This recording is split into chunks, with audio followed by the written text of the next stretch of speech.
Natalie, I've been hammering on Sachs and Jensen because they've been at the lead of kind of this. It doesn't matter who wins in AI, and aren't we being greedy? Aren't we being terrible as Americans because we want to hoard these chips? I think the comment was we want to hoard these chips ourselves.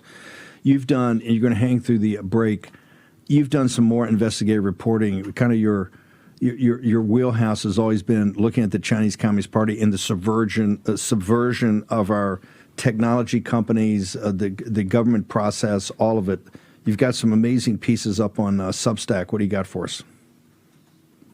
Well, yeah, we definitely got to go through all the details on that one because it's just maddening. But I think the point that I would make broadly, people like Jensen Huang, people like all of these sort of, China simps, people like David Sachs, is that this, I've never liked the idea of I can save it for after the break. Hang on. I want to see, anybody that gives me a CCP simp is going to, you hang on for a second. As the caissons go rolling along, it's going to take us out.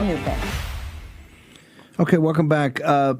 Natalie Winters, simp for CCP. Continue on, ma'am. You've got plenty of runway here.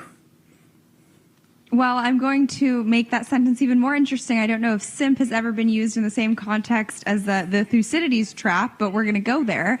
But, they treat it, right, like it's, as you would say, a law of physics that you have, a rising power and then you have the United States. There's going to be some form of conflict. And they always sort of use that paradigm to explain how China is going to eventually overtake the United States. But I've never liked that because there's sort of this passive, agency and autonomyless view of what the United States can do to prevent that conflict. And people like David Sachs, people like Jensen Huang, that sort of ilk, not even the outright pro-China collaborating faction, but the sort of euphemistic wishy-washy crowd, those are the people who make that trajectory, the replacement of the United States, not in a unipolar world order, but us being replaced effectively by the Chinese Communist Party, not just a nightmare, but they make it reality.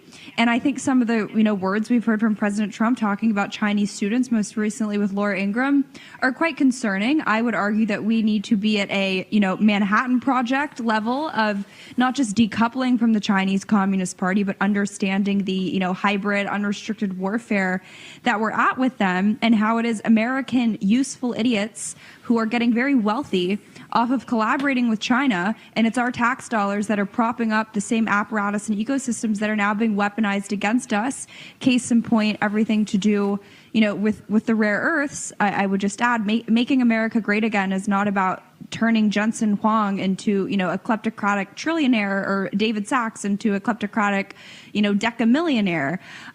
But the rare earth one, I think, is a really interesting example, sort of what you were talking about with, us, the taxpayers, not seeing any upside to where our money is going to every corner of the earth. But in this case, it's actually funding our demise. I uncovered several studies and research into rare earths being done essentially at China's top lab, their kind of state key laboratory for what they call rare earth materials and chemistry. It was founded by China's sort of grandfather of all their rare earth tech.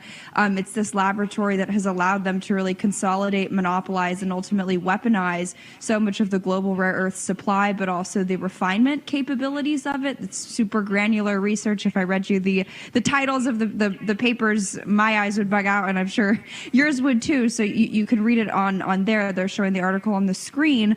But the Department of Energy, the National Science Foundation, and even the Office of Naval Research and the Naval Research Laboratory have been sending our tax dollars to research that is being concurrently conducted between American researchers and their counterparts at this Chinese Communist Party-run laboratory that is really a central node in their efforts to shore up these resources. And in reading through some of these papers, I actually found active, Energy Department money going to studies that are listed as part of the 100 Talents program, which not only have we seen several indictments and espionage cases come from that, but on face value, even the most euphemistic description of it by the Chinese Communist Party, it's to steal high-value technology from the West, particularly from the United States. And I just think this story is such a wonderful yet just ominous and scary metaphor for what we have subsidized our own demise, right? Like the Chinese Communist Party says, it's strangling us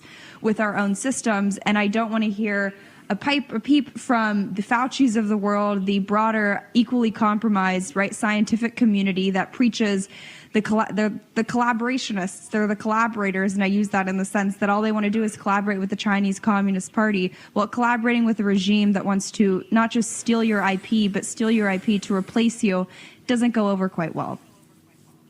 What? Give me this again. They're funding what? The very studies that are down. Walk me through the studies. How does this fit in?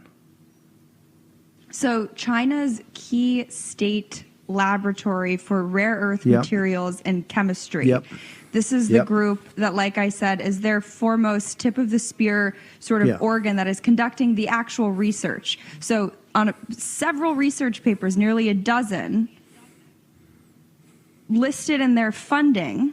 So this is research that is potentially, in some cases definitely, but some cases it's a gray area, being done in China, certainly conducted by researchers from this lab, and it's tax dollars from the Navy, the Department of Energy, and the National Science Foundation going and supporting this work. Hold it, full stop. You're telling me that branches of the U.S. government are funding research at a CCP center on rare earths done by CCP researchers. Our tax dollars are funding that. Yes, sir. And I almost got deja vu to the COVID times. But yes, exactly. That's exactly what's happening.